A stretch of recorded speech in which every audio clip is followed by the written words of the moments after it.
akumulasi sebanyak-banyaknya dosa nih. Yang paling banyak lah dosanya. Paling banyak. Itu disebut israf namanya. Apa namanya? Israf. Kan saya sering ilustrasikan ya. Kalau ada prasmanan kita sekali makan, dia 10 kali makan misalnya. Ya, ngantri. Itu israf dalam makanan. Wa kulu washrabu wala tusrifu. Jangan israf. Ada orang israf dalam berbuat dosa. Pokoknya semua jenis kejelekan dia kerjain. Kalau ada yang belum dia lakukan dan orang lain mengerjakan, dia gelisah. Kenapa dia bisa, saya nggak bisa? Maka dia lakukan juga. Itu sampai orang ke titik itu pun oleh Allah diberikan kalimat yang sangat indah luar biasa.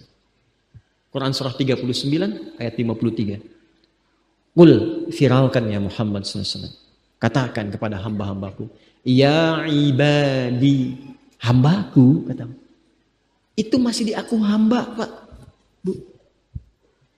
Seburuk-buruknya perilaku manusia menjauh dari Allah, sepanjang masih ada nafas berkehidupan, itu tetap dibentangkan oleh Allah hamparan-hamparan rahmat supaya hambanya bertobat. Dan masih dipanggil hamba. Kalimatnya sama dengan panggilan kepada hambanya yang soleh, hambaku. Ibadi, qul ya ibadiyalladzina asrafu ala anfusihim. Katakan Muhammad SAW kepada hamba-hambaku, bagaimanapun perasaanmu kepada aku, kata Allah, yaitu panggilan untuk dekat, menengah, dan jauh. Kupanggil kalian semua. Mungkin ada yang malu-malu mau tobat kan, datang ke masjid. Kadang-kadang godaan masih tinggi, pengen tobat. Begitu lihat orang takbir, tas di belakang masih ada yang kosong, ada getaran-getaran untuk mencek itu. Bukan ngecek keamanannya. Barang apa yang kira-kira bisa dieksekusi di situ gitu. Masih ada godaan itu. Ya, tahan lagi. Mungkin datang pertama bersikap yang kurang baik, selanjutnya dapat isyarat-isyarat tobat, diajak tobat. Waktu intikaf 2 tahun lalu, betul intikaf 2 tahun lalu di sini, itu ada yang kehilangan handphone di jamaah. Lalu saya sampaikan begini kurang lebih. Allah itu telah memberikan petunjuk yang indah kepada hamba untuk meringankan langkahnya datang ke rumahnya untuk bersujud. Dan itu hidayah terbesar. Hidayah taat itu hidayah yang sangat besar sekali. Maka ketika Allah sudah memberikan hidayah ketaatan itu tandanya Allah sedang mencintainya. Karena ketika salah satu tanda Allah mencintai hamba itu diringankan langkahnya untuk taat. Diringankan langkahnya untuk taat. Dan yang kedua nanti diberikan ujian. Jadi ada tandanya pada ketaatan, ada tandanya pada ujian. Saya katakan begini, jadi ketika Allah mencintaimu, maka jangan tolak cinta ketaatan itu dengan perbuatan maksiat. Ya. Ketika Allah mencintai kita, maka jangan tolak cinta itu dengan memilih berbuat maksiat. Maka alhamdulillah, tiba-tiba DKM mengumumkan handphonenya telah ditemukan kembali. Disimpan persis di lokasi yang pernah diambilnya itu. Alhamdulillah. Alhamdulillah. Jadi ketika Allah sudah meringankan datang ke masjid, ingat-ingat tuh dosa.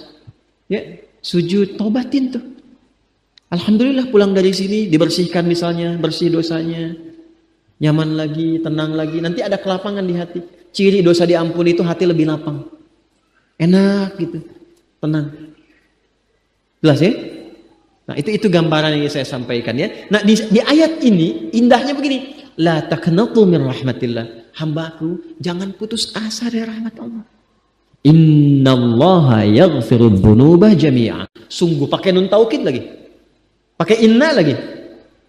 Harfu nasbin wa taukidin tansibul isma wa tarfa'u khabara mabniyun 'ala al-fathi la mahalla lahu min al-i'rabi. Huruf yang menguatkan, menancapkan pada jiwa berharakat fathah untuk menginspirasi. Buka hatimu, luaskan, tancapkan pada jiwamu. Kalau engkau sujud minta ampun sekarang, minta rahmatku, aku ampuni semua dosa-dosa yang pernah engkau kerjakan selama hidupmu. Kurang apa coba? Itulah rahmatnya Allah itu. Karena itu ketika ada hambanya yang beriman dan ada hambanya yang ingkar dengan yang munafik, Allah lebih memberikan perhatian kepada yang ingkar, yang munafik supaya sama-sama beriman. Kurang sayang apa lagi coba? Ya. Jadi kalau mau berbuat maksiat itu Aduh, merenung dulu deh sebentar gitu ya. Ya, merenungkan sayangnya Allah kepada kita. Apa tega melepaskan sayangnya Allah dengan perbuatan maksiat yang dipilih kemudian. Konsisten aja jaga itu sampai meninggal. Insya Allah husnul khatimah. Insya Allah husnul khatimah. Nah, jadi ini cara memahaminya. Makanya setelah itu diminta tunduk. Karena itu nanti di sini dikatakan wal ibadatu dunal awthani wal asnami wal aliha li'annahu jalla dzikruhu wa khaliquhum wa khaliqu man qablahum min abaihim wa ajdadihim wa khaliqu asnamihim wa awthanihim wa alihatihim faqala lahum jalla dzikruhu falladzi khalaqakum wa khalaqa aba'akum wa ajdadakum wa sa'iral khalqi wa ghairakum wa huwa yaqdiru ala darrikum wa naf'ikum awla bit ta'ati mimma la yaqdiru lakum ala naf'i wala darrin. Allah mengatakan begini, ayo cepat balik beriman supaya kalian baik lagi, dapat rahmatku, dapat sayangku, dapat kemudahan sampai di akhirat nanti.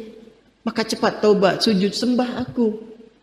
Aku yang ciptakan kamu, aku yang ciptakan orang sebelum kamu, aku yang berkuasa memberikan manfaat kepadamu, aku yang menepis keburukan darimu.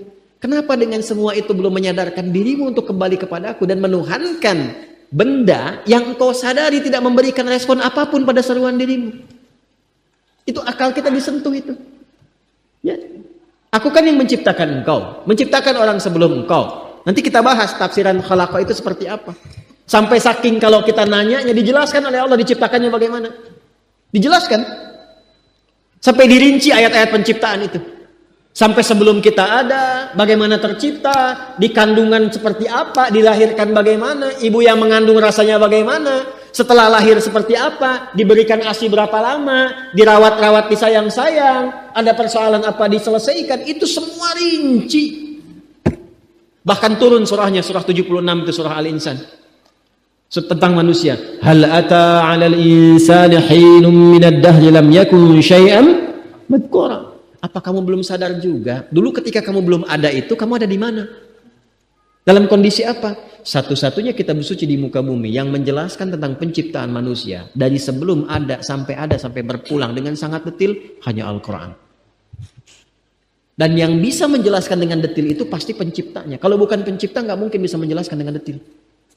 Mustahil. Yang membuat spidol mampu menjelaskan spidol ini dengan rinci. Bahannya apa, kadar tintanya berapa, fungsinya bagaimana, bisa dihapus cepat atau tidak, yang bikin. Al-Quran rinci menjelaskan tentang penciptaan manusia, menunjukkan bahwa Quran firman Allah. Dan nyata Allah pencipta kita.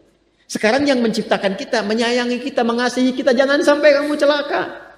Aku yang ciptakan engkau, aku yang menyayangi engkau, aku menerima taubatmu, aku memberikan kasih kepadamu. Cepat kembali. Kembali.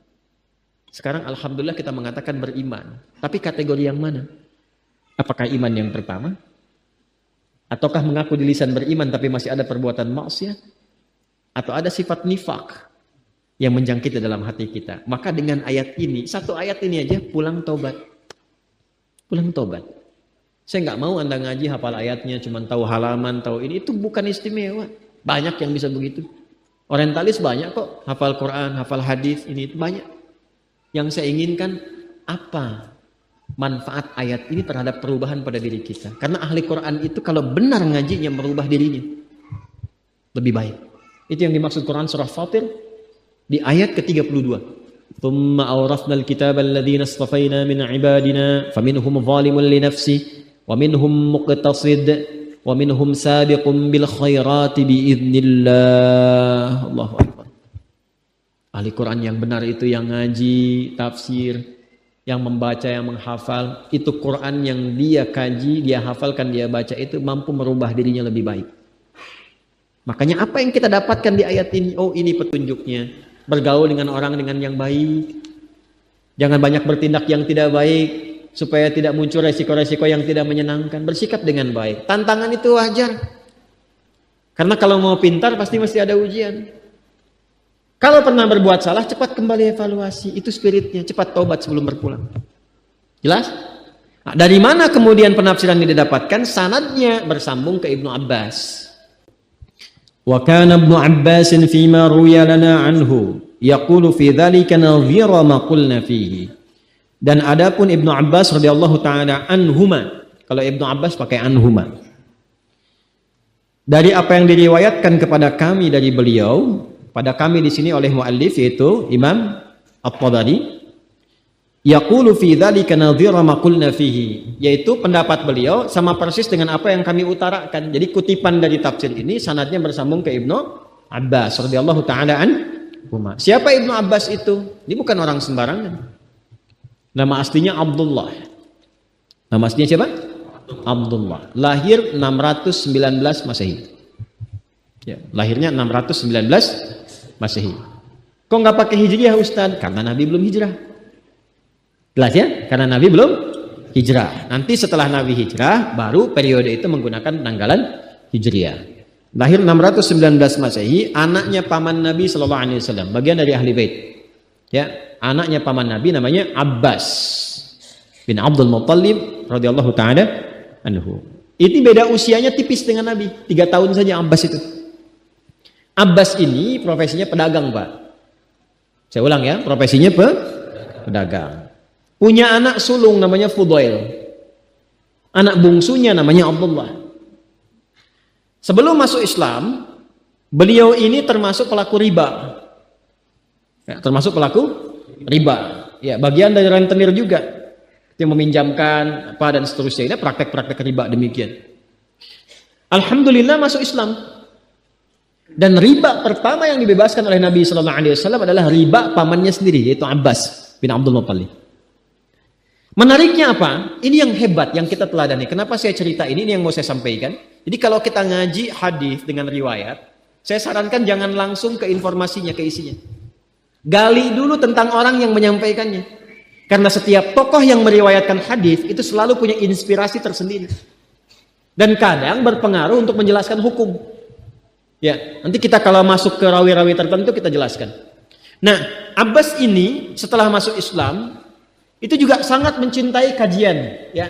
Duduk dengan Nabi belajar, tapi karena kesibukan di waktu-waktu beliau bekerja itu, berbisnis itu, dan disupportkan juga pada perjuangan Nabi Sallallahu Alaihi Wasallam, maka seperti kita lah ngambil waktu-waktu tertentu, ya.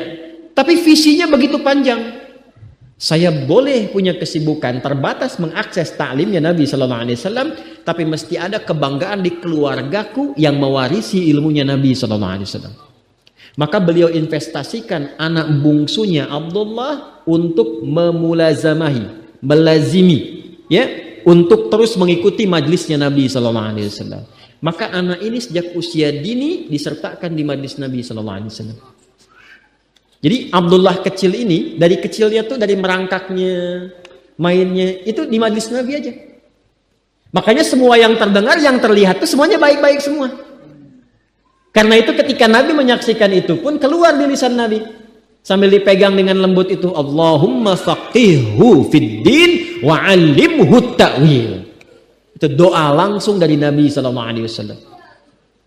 Ya Allah, mohon pahamkan Abdullah ini tentang semua urusan dalam ad-din. Dan istimewakan spesifik dalamkan pemahamannya kepada Al-Qur'an. Wa'alimhu ta'wil. Itu Abdullah kecil. Dari situ karena yang bergaul dengan orang baik, Nabi itu Masya Allah ya, termasuk ke anak-anak kecil itu. Makanya anak-anak kecil itu diantara idolanya itu Rasulullah SAW. Ya anak-anak sekarang ya, hidupkan tuh suasana berkehidupan bersama Nabi SAW. Dekatkan, ceritakan, kisahkan, dan sehingga muncul ketertarikan dan rasa cinta itu. Itu sejak kecil ditanamkan rasa itu sehingga semua kegiatannya ingin menyertai Nabi. Ini yang ingin saya sampaikan. Jadi beliau ini Abbas sesibuk-sibuknya itu masih berpikir investasi. Saya boleh sibuk nggak dapat semua hadis Nabi, tapi anak saya mesti mendapatkan yang luput dari saya. Saya boleh nggak mendapatkan semua Quran, tapi anak saya mesti ada yang jadi ahli Quran. Cara berpikirnya siapa yang akan menjadi kebanggaan di akhirat nanti?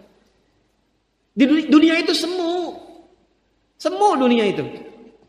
Jadi sementara aja, nggak pasti sifatnya. Perbedaan status sosial itu hanya istilah-istilah yang disematkan manusia saja. Ini kaya, ini miskin, ya kan? Yang ini punya jabatan, yang ini biasa-biasa. Itu istilah manusia. Toh pada akhirnya semua kembali ke tempat yang serupa.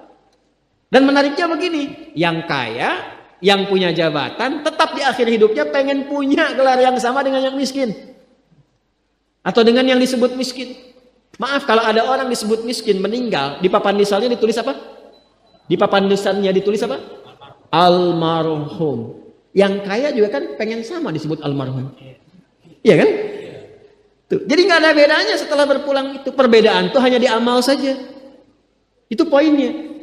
Maka kalau ada yang mengharapkan orang tua, cita-cita membanggakan anak di dunia, boleh-boleh saja. Tapi patut diingat, itu sementara. Anda silahkan sekarang, sekolahkan setinggi-tingginya. S1, S2, S3, S4, kerupuk 3, silahkan. Mau dalam negeri, luar negeri, mau di Nagreg, mau di California, mau di Chicago, di Chicago, di Singaparna, Singapura, silahkan. Itu pilihan. Tapi saya cuma mau katakan begini, itu sementara. Dan persaingannya tidak istimewa. Karena jangan pun Anda yang beriman, yang belum beriman pun bisa melakukan itu. Apa yang dikira yang hebat matematika itu anak Anda saja. Anak orang lain pun bisa. Halo? Apa Anda kira yang jago fisika itu anak Anda saja yang beriman? Yang belum beriman pun bisa. Ya. Jadi perlombaannya itu rata semua. Dan gak ada yang istimewa. Kadang-kadang bingung ya, kenapa sih yang di dunia itu terlalu diistimewakan gitu? Mengistimewakan yang hilang itu gak ada kerjaan. Mengagungkan yang hancur, yang sifatnya fana, rasanya biasa. Apa yang mau dibanggakan sih? Dan yang paling menarik tuh begini, ketika meninggal, gelarnya pengen sama dengan yang dianggap ringan atau rendah status sosialnya itu. Tadi kalau orang miskin meninggal gelarnya apa? Ternyata yang kaya pun pengen sama almarhum juga. Kalau rakyat yang meninggal di papan nisannya ditulis apa? Almarhum. Ternyata pejabat juga pengen begitu, sama juga. Saya belum pernah dengar nanti kalau saya meninggal tulis gelarnya almaun ya. Gak ada. Tetap almarhum juga. Jelas ya? Nah, maka yang dipikirkan tuh perlombaan yang sejati itu begini. Perlombaan yang sejati itu adalah perlombaan untuk kehidupan yang abadi yang gak fana lagi. Jadi kalau pada saat itu unggul selamanya karena nggak ada kematian lagi setelah itu. Itu yang dimaksudkan hadis Nabi. Kalaulah ada dunia ini punya nilai walaupun itu hanya bagian dari satu sayap nyamuk saja, ya, tentu tidak akan pernah Allah memberikan itu semua kepada orang-orang yang ingkar kepadanya. Ya. Karena kalau diberikan nggak adil di situ. Karena itu sifatnya fana, ujian saja. Pada akhirnya kembali. Nah, Abbas itu mampu membaca itu. Ini kehidupan sejak di zaman jahiliyah loh. Awas ya. Jadi risalah Islam itu membimbing pengikutnya, umatnya untuk berpikir lebih cerdas. Ini visioner. Makanya jadi muslim itu mesti cerdas. Beriman itu membuat Anda lebih pintar. Saya tanya begini ya, maaf ya. Sekali lagi mohon maafkan saya kalau perumpamaan ini kurang menyenangkan. Kalau ada yang abadi dengan yang sementara, Anda pilih yang mana? Masa? Sholat itu untuk yang abadi atau yang sementara? Abadi. Baik. Mobil itu untuk yang abadi atau yang sementara? Pilih yang abadi apa sementara?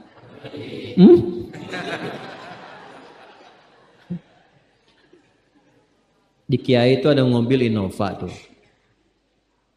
Siapa yang besok memilih tidak sholat subuh? Pilihannya pilih Innova atau pilih sholat subuh? Yakin? Kalau saya pilih Innova dipakai untuk mengantarkan sholat subuh. Nah, itu lebih bagus. Ya. Jangan dipotong sampai situ ya. Ya bisa aja kita pilih Avanza, bisa pilih Ferrari, bisa pilih Pajero ya. Awas yang punya mobil Innova, Anda potong, royalti kena. Paham? Abbas itu begitu. Anak saya mesti dipanggil di akhirat dan semua penduduk langit dan bumi menyimak itu semua. Diviralkannya di akhirat. Viral dunia itu sementara. Internetnya diputus gak viral lagi. Kadang-kadang yang viral kemarin kan sekarang nggak ada lagi, ya kan? Yang viral tahun lalu sekarang sudah nggak ada, ya kan? Jadi belum selesai kehidupan sudah hilang juga viralnya. Akhirat itu selamanya. Dan biasanya begini, kalau orang-orang yang diviralkan oleh Allah atas kehendak Allah, itu abadi melintasi setiap masa. Jadi ada yang viral karena berita, ada yang viral karena doa dan kehendak Allah Subhanahu wa taala. Itu yang diviralkan langsung atas kehendak Allah itu melampaui zamannya. Makanya kisah ini pun bertahan sampai sekarang. Nah, Abbas itu berpikir, saya boleh sekarang jadi pebisnis pedagang, tapi anak saya mesti menguasai apapun yang pernah diajarkan oleh Nabi. Maka anak kecil ini sejak dini mengikuti Nabi. Sejak dini lekat dengan Nabi. Maka ketika Nabi tidur pun itu ikut berkunjung karena keluarganya. Nah, inilah yang didapatkan oleh kita hadis tentang bangun tidur. Jadi hadis tentang bangun tidur itu diriwayatkan oleh anak kecil yang umurnya belum genap balik. Main-main ke rumah Rasulullah, ke rumah bibinya Sayyidah Maimunah, ingin tahu bagaimana cara bangun malamnya Nabi. Itu diikutin sampai dilihat gimana bangunnya. Duduk dulu, kata beliau duduk dulu. Kemudian mengusap dengan bagian tangan yang diduga bersih untuk menghilangkan bekas ngantuknya. Setelah itu membaca khawatimah surah Ali Imran. Kemudian thumma dhahaba ila syanin mu'allaq, ke tempat tertutup, fatawadda, itu kan? Nah, itu ada semua rangkaiannya, itu ditemukan nanti di hadis riwayat Abu Daud, di Sunan Abu Daud. Nomor hadis 1367. Itu hadis tentang bangun tidur, ya, cara bangun tidur sampai sholat malam. Masih ingat teman-teman kalau kita bermakmum begini dan ada imam satu dan sudah pasti satu imam? Ya kan? Makmum berapa? Satu boleh? Boleh. Dua boleh? Tiga boleh? Empat boleh? Jadi imam berapa? Makmum? Empat. Laki-laki imam makmum? Imam, baik, bagus ya. Nah, dan imam kan laki-laki. Kalau perempuan imam untuk perempuan kan? Laki-laki untuk perempuan dan untuk laki-laki. Fokus ini. Kalau satu begini, satu laki-laki, kemudian di belakang laki-laki. Ini kan posisinya boleh sejajar kan? Boleh. Ya kan? Yang imam ini, makmum ini kan? Tadinya di belakang, tarik begini sejajar. Ini yang meriwayatkan anak kecil yang belum balik itu. Ini riwayat Ibnu Abbas. Satu paket. Termasuk sholat, kemarin kan kita tarawih kan, sholat malam. Yang dua rakaat itu kan. Ya, sholat malam yang sampai 11 itu, tambah khafifatain 2. Itu riwayatnya ini. Yang sholat tahajud malam yang 11 rakaat, tambah khafifatain 2, itu riwayatnya ini. Tutup dengan witir 1 rakaat. Itu anak kecil yang meriwayatkan. Dan tahukah Anda? Sepeninggal Nabi SAW, Abbas bapaknya ini hafal 200 hadis, anaknya Abdullah hafal 2000 hadis. Begitu caranya. Anda di sini ada yang diplomat, yang di kantor, yang taruhlah berdagang misalnya, ibu rumah tangga, ya, dan sebagainya. Boleh, nggak apa-apa. Saat ini kita mungkin belum maksimal, tapi jangan biarkan ada satu di antara anak keluarga kita yang tidak jadi kebanggaan di akhirat. Tolong ya, tolong pulang dari sini dilihat. Anak Allah titipkan kepada saya berapa anak. Tolong siapkan jadi kebanggaan akhirat. Satu aja jadi ahli Quran. Untuk pelita di rumah tuh, penghilang kesedihan, penghilang kegelisahan, mendatangkan semangat. Itu demi Allah saya katakan, gak ada yang paling indah kecuali saat ayah pulang ke rumah. Tiba kemudian dia melihat anaknya yang kecil sedang murajaah. Amma yatasaalun, bahkan surat yang bapaknya sendiri belum hafal. Jangankan pulang ke rumah, Anda sedang mau rapat, dikirimi video anak Anda 3 tahun membaca surah Al-Ikhlas, itu hati tenang. Itulah Quran. Maka belajar dari Ibnu Abbas ini, apa yang terjadi ketika orang tua mampu memfasilitasi anaknya demikian, sekalipun orang tuanya tidak mencapai apa yang diraih oleh anak, tapi orang tua mewarisi setiap pahala yang dihasilkan dari anak itu. Karena itulah setiap hadis yang diriwayatkan oleh Abdullah kecil ini, Ibnu Abbas, maka semua doa tersambung bukan hanya untuk beliau, tapi juga untuk keluarganya, untuk orang tuanya. Karena itu kalimatnya bukan radhiyallahu ta'ala anhu, tapi anhuma, untuk Abdullah dan bapaknya. Ikut semuanya. Nanti kakaknya yang sulung Fudail itu diwakafkan membantu Nabi. Ya, makanya yang terakhir membawakan air wudu, membawakan air wudunya Nabi sebelum wafat di pangkuan Sayyidah Aisyah, dan beliau itu kan berwudu dulu. Ya, lalu wafat di pangkuan Sayyidah Aisyah radhiyallahu taala anha. Itu yang membawa air wudunya kakaknya Abdullah ini, Fudail ini. Ya, Fudail bin Abbas. Itu semuanya itu jadi baik. Jadi kalau ada satu anak tuh jadi ahli Quran, itu cahayanya kemana-mana, terbawa semua. Bisa jadi anak hafal Quran, bapak ibu berangkat haji, mungkin terjadi. Umrahnya dari rizkinya anak bisa. Dan jangan salah ya, mungkin kelancaran usaha Anda pun itu mungkin supportnya anak. Saya ceramah beberapa waktu lalu menerangkan di Quran tentang ya rizki orang tua ke anak itu biasa. Tapi ada rizki anak ke orang tua, saya terangkan itu. Setelah saya selesai, saya pamit, ada orang tua datang, salah seorang mengatakan, Ustaz, benar yang Ustaz sampaikan itu? Bukan, Quran yang sampaikan. Usaha saya menjadi lebih lancar ketika anak justru didekatkan dengan Al-Quran. Padahal awalnya penyesuaian dulu, penyesuaian. Tapi setelah itu cahaya hadir. Tapi prinsipnya, belajar dari sini, kita tidak hanya ngaji isi tafsirnya. Tapi proses membentuk itu tuh seperti apa? Maka belajar dari kisah ini, karena nggak mudah. Ya, kadang mesti berkorban. Karena itu Abbas membersihkan dulu dari ribanya. Pekerjaan dibersihkan dulu dari apa yang Allah nggak suka. Ya, lalu yang halal dikumpulkan, dibawa ke rumah, dimasak oleh istri, dimakan oleh anak. Kan? Dari situ kemudian jadi energi, ada lompatan-lompatan pengetahuan, dibuka pengetahuannya. Niat diperbaiki.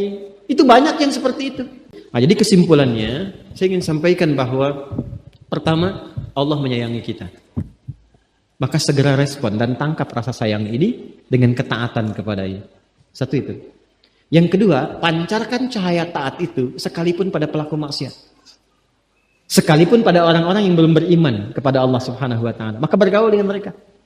Pancarkan akhlak mulia, pancarkan kebaikan, rasa tolong menolong, tenggang rasa, tepat selera, toleransi dalam konteks yang benar. Pancarkan itu semua. Supaya mereka pun mendapatkan kesempatan yang sama untuk merasakan cahaya iman. Dua. Tiga, belajar dari rawi periwayat tentang tafsir ayat ini. Abdullah bin Abbas radhiyallahu taala anhuma. Sesibuk apapun Anda, mesti ada perwakilan anggota keluarga yang menjadi kebanggaan di hadapan Allah Subhanahu wa taala. Kalau Anda merasa belum berumah tangga, anak kan jadi anak. Jadi baiklah sekarang untuk orang tua. Ya. Ini bagian terakhirnya. Kemudian saya akhiri supaya kita bisa memulai pekan selanjutnya ke ayat 22. Alladzi khalaqakum walladzina min qablikum. Ini bagian terakhir, tersisa 5 menit untuk saya tutup. Sembah aku, kata Allah, supaya kalian jadi lebih baik. Karena aku penciptamu. Dan aku mencipta bukan hanya engkau, tapi orang-orang sebelum engkau. Biasanya terjemah sampai situ saja. Pemaknaannya sampai situ. Hai semua manusia, beribadahlah kepada Allah, esakan Allah Subhanahu wa taala yang telah menciptamu dan mencipta orang-orang sebelum kamu supaya kalian bertakwa. Nah, saya ingin detilkan sedikit teman-teman sekalian. Walladzina min qablikum itu bukan hanya menerangkan orang generasi sebelumnya. Bukan hanya sebagai pembuka. Tapi ada satu yang sangat indah yang jarang dikaji.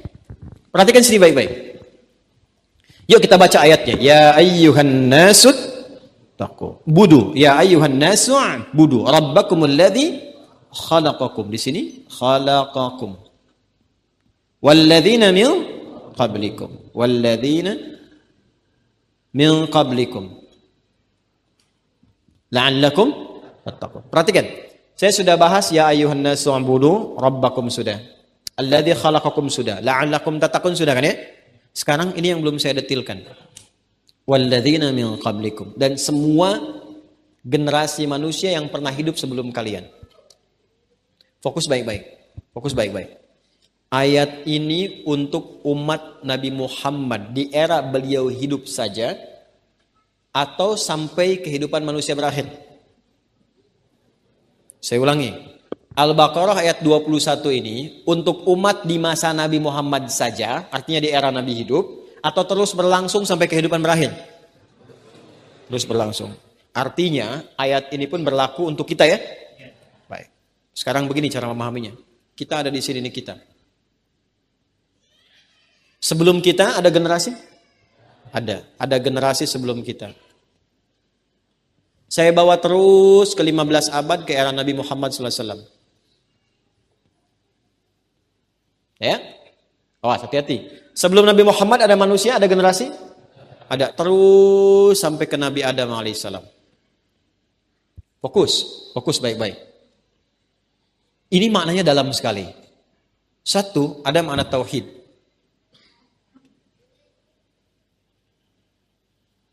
Kedua, ada makna kudrah, kekuasaan mutlak. Kuasa mutlak yang tidak bisa ditiru. Untuk menunjukkan keagungan, kedahsyatan. Ya. Yang kadang-kadang ada sindiran halus di dalamnya. Nanti kita lihat. Makna tauhid di dalamnya apa? Mari kita lihat ketika Allah mengatakan u'budu rabbakum. Sembah saya. Pertuhankan saya. Lalu manusia kan diberikan akal oleh Allah, yang konstruksi akal itu kan sering berpikir ya. Nah, pikiran itu kan dimulai dengan tanda tanya kan? Kenapa, apa, bagaimana, siapa, dan sebagainya kan? Kalau ketika Allah mengatakan sembah saya, maka otomatis akal akan mengeluarkan fungsinya untuk berpikir dengan menampilkan pertanyaan pertama, kenapa? Allah yang menciptakan akal dan semuanya sudah tahu itu. Karena itu sebelum bertanya Allah sudah jawab. Logika yang paling tinggi yang tidak bisa dipantah, karena aku penciptamu. Kata Allah, karena aku penciptamu. Ya ayyuhan nasu u'budu rabbakumul ladzi khalaqakum. Karena aku penciptamu. Karena itu sifat tauhid disandingkan dengan kuasa mutlak yang gak bisa ditandingi. Karena fitrah manusia itu begini. Fitrah manusia itu cenderung tunduk, patuh kepada yang lebih kuat. Kepada yang lebih hebat. Lalu Allah menampilkan satu logika yang gak bisa tertandingi. Siapa yang paling hebat di muka bumi ini, di kalangan makhluk, yang bisa mencipta manusia? Gak ada. Jangankan manusia. Hewan saja yang paling kecil, manusia gak ada yang bisa mampu membuatnya, menciptanya. Lalu kenapa Anda bisa patuh, tunduk, hanya kepada pembuat benda tertentu, yang bahkan membuat nyamuk pun tak mampu, membuat lalat tak mampu, hanya karena kedudukan sementara yang setelah itu selesai, bahkan meninggal dunia, Anda bisa patuh, tunduk, siap, kerjakan apa saja. Bahkan diperintahkan untuk sujud pun Anda sujud. Lalu kenapa kepada yang menciptakan Anda? Yang maha segalanya, menciptakan pimpinan Anda, menciptakan komandan Anda, menciptakan yang meminta, menyuruh, memerintahkan Anda, dan mewafatkannya. Kenapa pada puncak semua itu Anda tidak patuh? Maka Al-Quran menampilkan logika tertinggi. Ketika Anda bertanya, kenapa kami harus menyembahmu ya Allah? Karena aku penciptamu. Jadi kepada yang mencipta kecil saja, membuat yang kecil engkau begitu hormat, tunduk dan patuh. Maka kenapa kepada yang mencipta dengan sempurna segala yang kecil dan besar itu engkau tidak menghormati dan menyembahnya? Jelas? Ini bagian pertama. Jadi kalau kita menggunakan akal dengan benar, konstruksinya dipakai untuk berpikir dengan baik, maka cukup dengan satu kata ini pasti menuhankan Allah Subhanahu wa taala. Ya, lalu pertanyaan kedua begini, ketika akal mengatakan kenapa, terjawab, dia akan menyusul. Apa buktinya? Kau menciptakan aku. Maka turunlah nanti detil ayat-ayat yang menerangkan tentang penciptaan manusia yang gak mampu diinformasikan oleh siapapun. Dan itu akan dibuktikan oleh perjalanan pengetahuan. Maka nanti turun ayat-ayat berbicara tentang manusia, bagaimana sebelum tercipta itu seperti apa. Bahkan disindir oleh Allah. Kok nanya? Ente aja nggak tahu sebelum ente lahir seperti apa. Mau bertanya. Terus ketika diberitahu bisa mengingat itu tidak? Maka ketika Anda tak mampu mengingatnya, diberikanlah oleh Allah jalan penjelas yang membantu akal untuk mengkonstruksikan itu dan dibuktikan oleh sains, oleh pengetahuan. Maka disindir pertama kali, jangankan proses mencipta, sebelum engkau ada, aku tahu. Turun surah Al-Insan itu ayat pertama. Ya, hal ata 'alal insani hinum minad dahri lam yakun syai'an. Lalu bagaimana dipadukan antara menciptakan fisiknya dulu, tubuh. Quran surah ke-22 ayat ke-5. Quran surah ke-23 ayat 11 sampai 13-nya. Ya. Setelah itu berproses di rahim perut ibundanya, bagaimana ibundanya mengandung berproses, Quran surah 31. Di ayat yang ke-14, ditambahkan lagi Quran surah ke-46 di ayat yang ke-15. Mulai melahirkan, memberikan ASI, maksimal 2 tahun itu ya. Kalau ingin sempurna, Quran surah kedua ayat 233. dirawat-rawat terus berkembang dan sebagainya itu. Disebutkan dengan rinci, bahkan dengan diksi yang sangat detil luar biasa. Dan itu dibuktikan benar oleh pengetahuan. Jadi ketika bertanya pun bagaimana proses menciptakannya, turun ayat-ayat untuk mendetilkannya. Supaya meyakinkan kita memang hanya Allah yang Tuhan. Sekarang bawa tunjukkan kepada saya.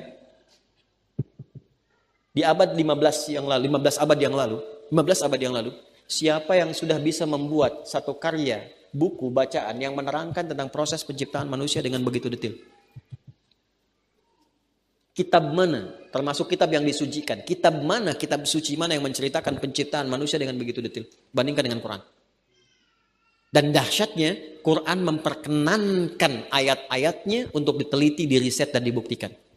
Kitab mana di muka bumi ini yang menantang supaya isi kitabnya diuji kebenarannya? Gak ada. Quran justru menantang, uji kalau nggak percaya. Sampai ke titik itu loh Pak, Ibu. Sampai ke titik itu. Itu objektif sekali kan, ilmiah sekali. Diterangkan begini, nggak percaya, uji. Kalau masih nuduh, datangkan yang semisalnya.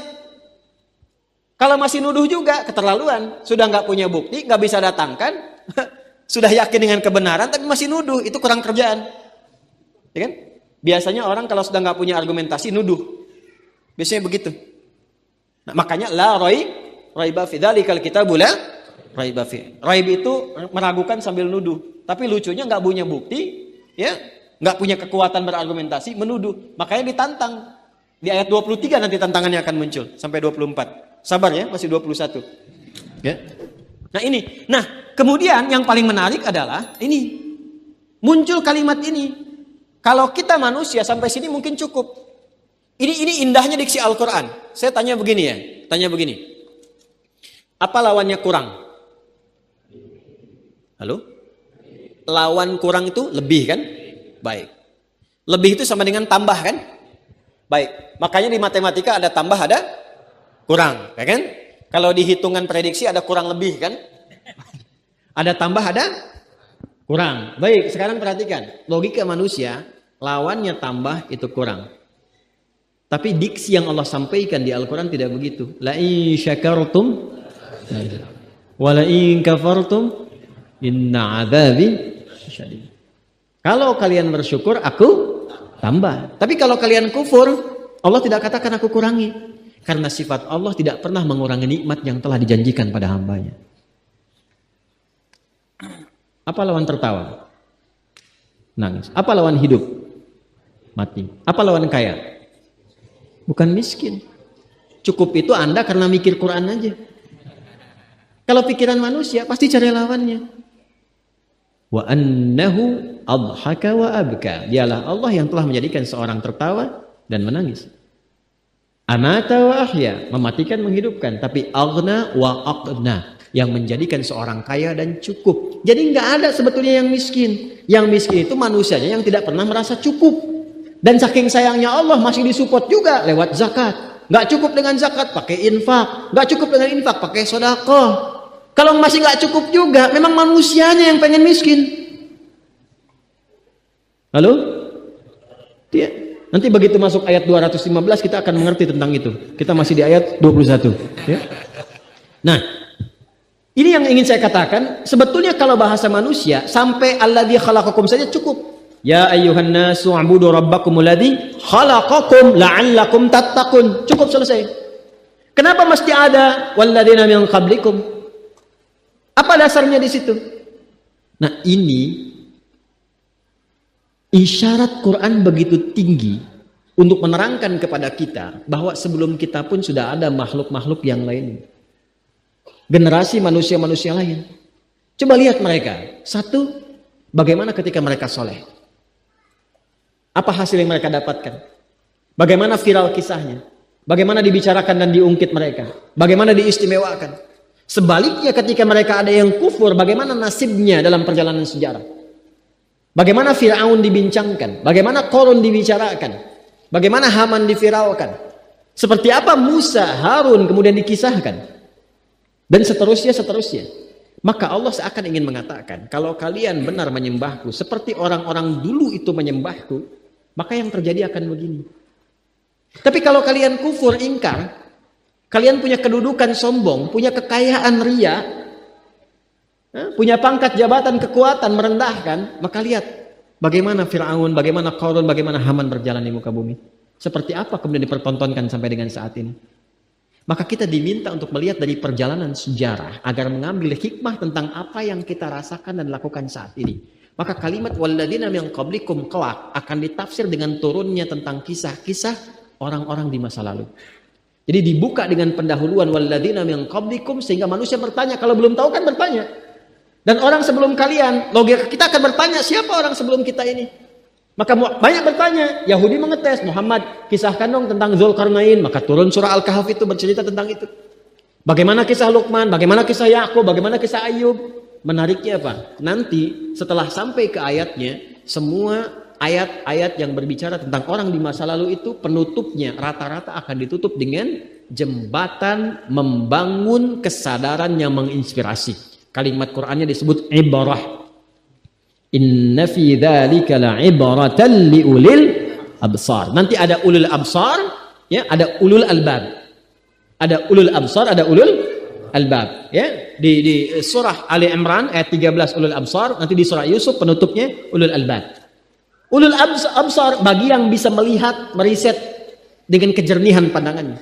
Ulul albab bagi orang yang punya pikiran jernih.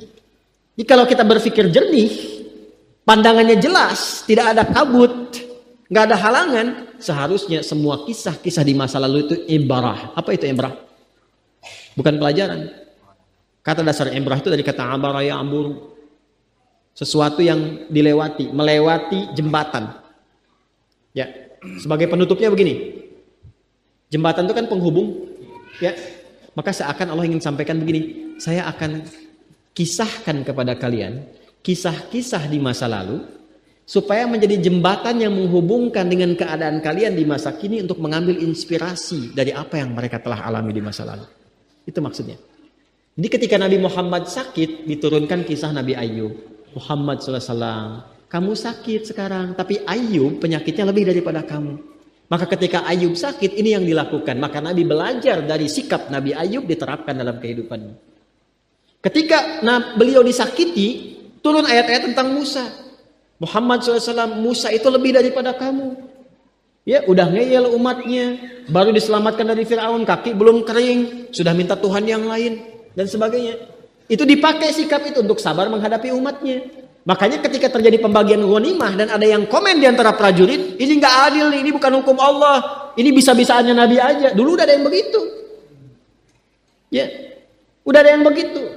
Benih-benih sifat-sifat nifak itu sudah ada. Apa komen Nabi? Indah sekali. Saya disakiti biasa. Musa dulu lebih parah daripada ini. Jadi ternyata kisah di masa lalu itu bisa dijadikan jembatan untuk menginspirasi sekaligus memotivasi jikalau keadaan kita merasakan hal yang sama dengan umat di masa lalu. Kenapa saya tanya di awal sekarang ini ayat berlaku untuk kita atau tidak?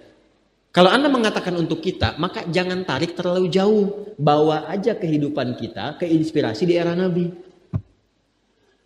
Ada di sini yang pengusaha?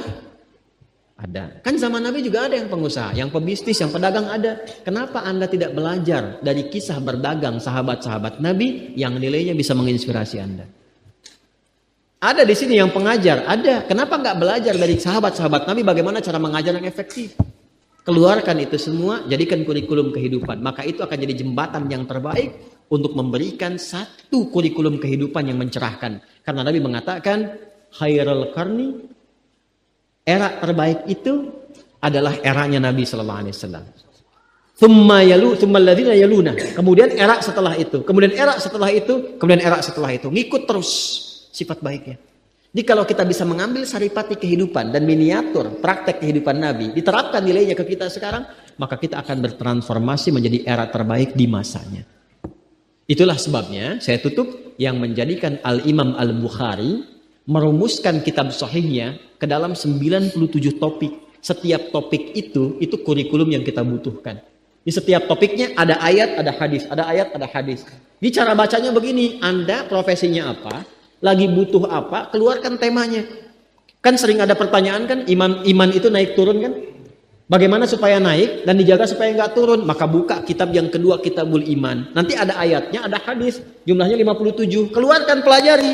Ketika Anda pelajari, itu terkatrol imannya naik. Saya sering ditanya bagaimana Ustadz menguatkan ingatan, belajar yang efektif. Keluarkan Kitabul Ilmi.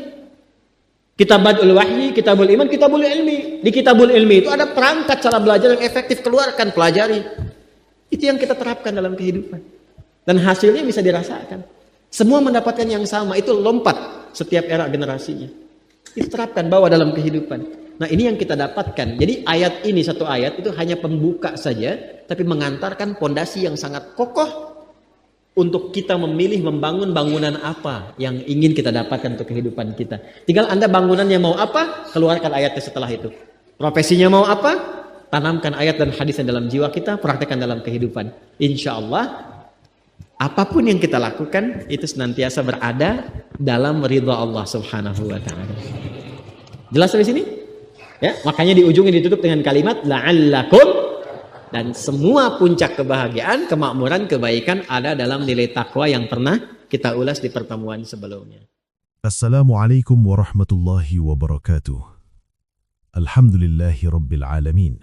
Segala puji bagi Allah Subhanahu wa taala, Tuhan seluruh alam, yang masih melimpahkan kepada kita nikmat iman, nikmat kesehatan, serta nikmat kesempatan untuk kembali mendekat, merenung, dan memperbaiki diri.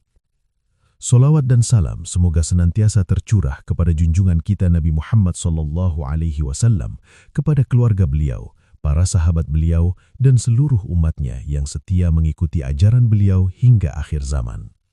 Sahabat yang dirahmati Allah, dari keseluruhan kajian yang baru saja kita simak bersama, kita diingatkan dengan sangat dalam bahwa Allah Subhanahu wa taala adalah Tuhan yang Maha Pengasih, Tuhan yang tidak pernah menutup pintu rahmat-Nya bahkan kepada hamba yang merasa dirinya paling banyak dosa. Sebesar apapun kesalahan yang pernah kita lakukan, selama masih ada napas kehidupan, Allah Subhanahu wa taala tetap memanggil kita dengan panggilan yang penuh kasih. Wahai hamba-hambaku, bukan untuk menghakimi, bukan untuk mempermalukan, melainkan untuk mengajak kita kembali bertaubat, kembali tunduk, dan kembali mendekat kepadanya.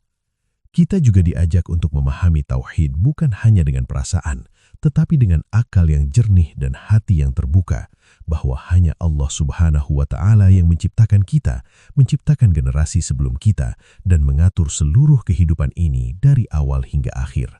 Maka ketika Allah Subhanahu wa taala memerintahkan manusia untuk menyembahnya, jawabannya begitu jelas dan tidak terbantahkan, karena Dialah pencipta kita dan tidak ada satupun makhluk yang mampu menciptakan seperti ciptaannya.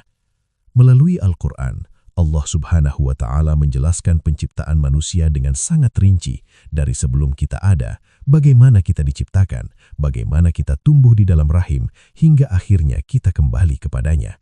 Dan ini menjadi bukti nyata bahwa Al-Quran adalah firman Allah Subhanahu wa taala, serta bahwa hidup ini bukanlah kebetulan dan bukan pula tanpa arah. Sahabat yang dirahmati Allah, kita juga diingatkan bahwa dunia hanyalah sementara. Harta, jabatan, dan status sosial akan berakhir ketika ajal menjemput, dan semua manusia tanpa terkecuali akan kembali dalam keadaan yang sama. Yang membedakan hanyalah iman dan amal yang kita bawa menghadap Allah Subhanahu wa taala.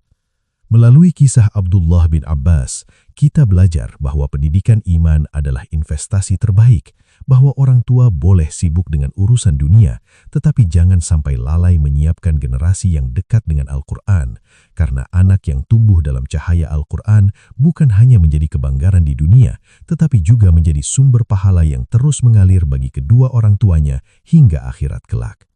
Maka semoga kajian ini tidak berhenti sebagai tontonan dan tidak berhenti sebagai pengetahuan, tetapi benar-benar menjadi pengingat bagi kita semua untuk segera bertaubat, memperbaiki diri, dan menjadikan Al-Quran sebagai pedoman hidup dalam setiap langkah. Jika sahabat yang dirahmati Allah merasakan manfaat dari video ini, jangan lupa untuk menekan tombol like, bagikan kepada keluarga, sahabat, dan orang-orang tercinta agar kebaikan ini terus menyebar dan menjadi amal jariah, serta pastikan juga untuk subscribe channel ini agar kita bisa terus belajar bersama dan menyimak kajian-kajian yang menenangkan hati serta mencerahkan jiwa. Sebelum kita akhiri, Mari luangkan sejenak waktu untuk menuliskan doa terbaik di kolom komentar untuk guru kita tercinta, Ustadz Adi Hidayat. Semoga Allah Subhanahu wa Ta'ala senantiasa menjaga beliau, memberikan kesehatan, keikhlasan, kekuatan, dan menjadikan ilmu beliau terus mengalir serta memberi manfaat yang luas bagi umat. Terima kasih telah menyimak video ini hingga akhir. Semoga Allah Subhanahu wa Ta'ala menerima setiap niat baik kita, mengampuni dosa-dosa kita, dan mengumpulkan kita semua dalam keadaan husnul khatimah. Wassalamualaikum warahmatullahi wabarakatuh.